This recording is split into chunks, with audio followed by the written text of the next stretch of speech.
Hi folks, hope everybody's okay. This is Jason, and we are going to be thinking about archaeology and the Bible and the New Testament. If you want to read an article, you can read Archaeology and the Historical Reliability of the New Testament. And we're just going to read a quote by Miller Burrows, Professor of Archaeology, Yale University. He writes, "On the whole, archaeological work has unquestionably strengthened confidence in the reliability of the scriptural record. More than one archaeologist has found his respect for the Bible increased by the experience of excavation in Palestine. Archaeology has in many cases refuted the views of modern critics." Miller Burrows, Professor of Archaeology, Yale University. Archaeologist William F. Albright observes, "The excessive skepticism shown towards the Bible by important historical schools of the 18th and 19th centuries, certain phases of which still appear periodically, has been progressively discredited. Discovery after discovery has established the accuracy of innumerable details and has brought increased recognition to the value of the Bible as a source of history." Craig L. Blomberg, one of the great writers on the Gospels, says, quote, "Archaeology can demonstrate that the place mentioned in the Gospels really existed and that customs, living conditions, topography, household and workplaces, furniture and tools, roads, coins, buildings and numerous other stage props correspond to how the Gospels describe them. It can show that the names of the certain characters in the Gospels are accurate. When we find in scriptural references to them elsewhere, events and teachings ascribed to Jesus become legible and therefore plausible when read against everything we know about life in Palestine in the first third of the first century."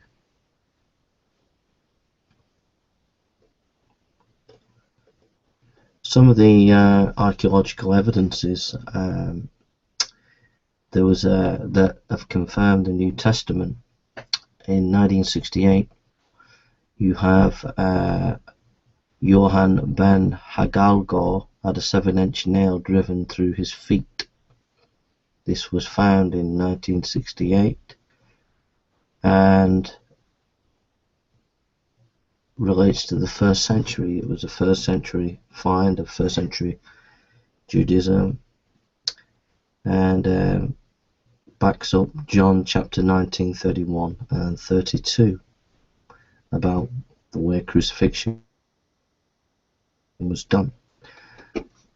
You have the Nazareth Decree, which is a marble slab which was unearthed in Nazareth in 1878, and it was issued about AD 41 by the Emperor Claudius to the effect that no graves should be disturbed or bodies extracted, with offenders sentenced to death.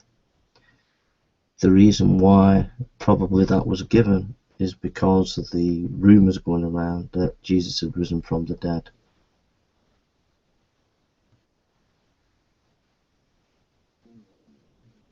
Some have said that there was no leprosy in the first century.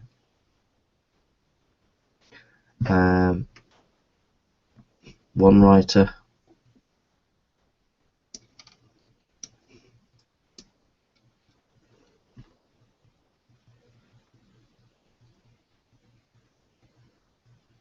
and Craig E. Evans, Jesus and the World, says, "However, thanks to archaeology, there is now dramatic evidence of its existence in the early first century. Scientific testing of the burial shroud in the so-called Shroud Tomb has confirmed the presence of leprosy. Accelerator mass spectrometry (AMS) radiocarbon dating confirmed the first century date of both shroud and skeletal remains. DNA testing confirmed that the man wrapped in the shroud was related to other members whose skeletal remains were recovered in the tomb. This DNA testing also revealed that the man has suffered from leprosy."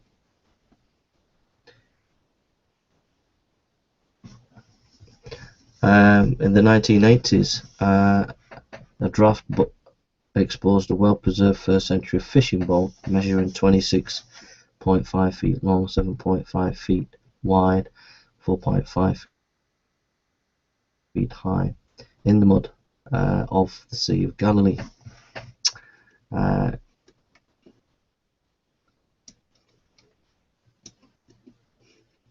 writer, Ralph O. Muncaster, writes this: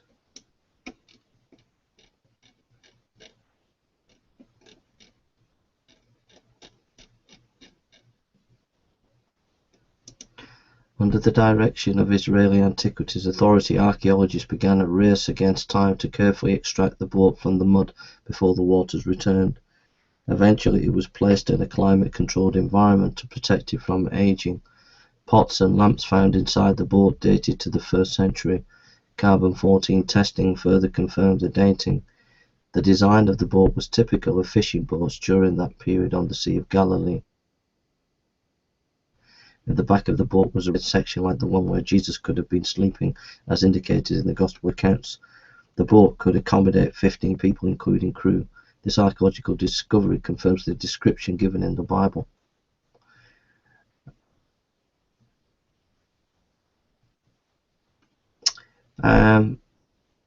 The Polytarch inscription in the Gospel, in Luke, Acts chapter 17, 1-10, we read, when Paul and his companions had passed through Philippus and Apollonia, they came to Thessalonica. Paul went into the synagogue, and on 3 Sabbath days he reasoned with them from the Scriptures, explaining and proving that the Messiah had to suffer and rise from the dead. This Jesus I am proclaiming to you is the Messiah, he said. Some of the Jews were persuaded and joined Paul and Silas, as did a large number of God-fearing Greeks, and not a few prominent women. But other Jews were jealous, so they rounded up on some bad characters from the marketplace, formed a mob and started a riot in the city. They rushed to Jason's house in search of Paul and Silas in order to bring them out to the crowd. But when they did not find them, they dragged Jason and some other believers before the city officials, shouting, "These men who have caused trouble all over the world have now come here, and Jason has welcomed them into his house. They are all defying Caesar's decree, saying that there is another king, one called Jesus." When they heard this, the crowd and the city officials were thrown into turmoil. Then they made Jason and others post bond and let them go. In the article, Peter S. Williams, Archaeology and the Historical Reliability of the New Testament, he writes, the Greek term translated here as city officials is polytarch. Since the term doesn't appear in classical literature, critics of the New Testament assert for many years that Luke was mistaken in his use of the term polytarchs for the officials of Thessalonica. However, an inscription using this term was found on a 1st century AD art torn down in 1867. As T.C.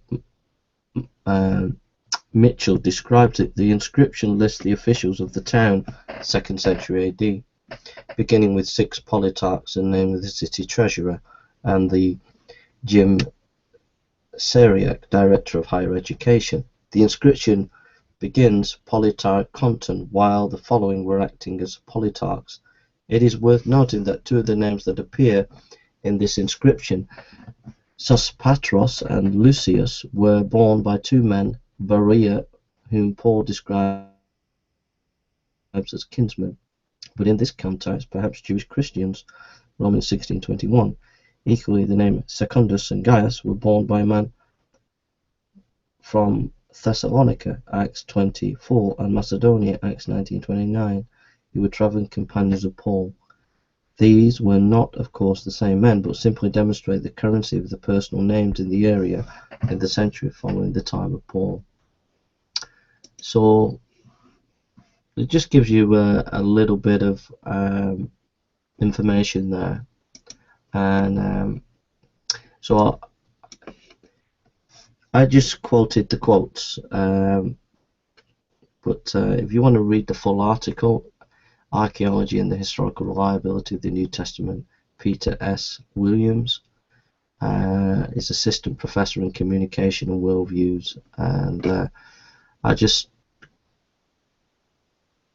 quoted a few quotes from various works, scholars, but if you want to read his article, and it will give you about 76 references that you can go and look up as well. So hope that's a blessing to you, and take care. God bless.